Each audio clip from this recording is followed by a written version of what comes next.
Babad ka din ba sa TikTok all day and up until now wala ka pa rin kita or hindi ka pa rin kumikita dyan, hindi mo pa rin pinagkakakitaan yung social media platform mo? By the way, this is Raquel, isang former sales clerk for 11 years, no? And sobrang tagal talaga at first talaga, no? Kaya po ako naghanap ng extra income sa online kasi nga unang-una, kulang talaga yung sahod at the same time, wala pa rin talagang ipon. Sino makarelate sa akin? Resibo lang at saka edad yung naipon natin. Tama? Pero dahil sa kagustuhan ko po na mabago yung situation ng buhay ko, makapag-payback tayo ng mas maaga sa parents natin, and alam mo yung makakuha tayo ng time and financial freedom dito na alam mo yung hawak mo sarili mong oras, and good thing talaga kakascroll ko sa social media platform ko. Meron ko nakita isang digital system, no? Sobrang ganda and sobrang legit talaga siya.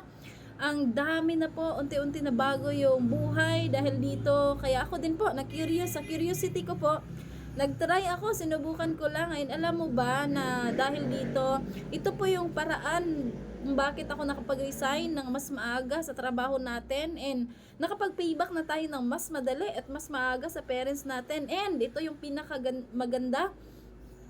Kasi ito yung pinapangarap ko talaga na magkaroon ako ng time and financial freedom na kahit saan pwede ako pumaldo, kahit nagta-travel tayo, kahit nasa labas or kahit nasa bahay ka lang, pwede mo gawin kasi digital lang naman siya, no? Isang sistema na kung saan tuturuan ka paano pumaldo, paano mo ma-maximize yung mga bakanting oras mo, paano mo maximize yung social media platform mo.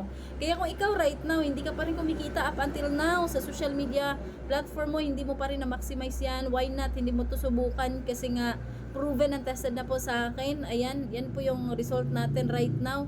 So, parang laki po talaga and gusto ko po ma-share sa'yo. So, kung gusto mo malaman ang buong detalye, i-comment mo lang yung location mo kung saan ka right now para ma-assist kita at mag-guide kita. See you and God bless po.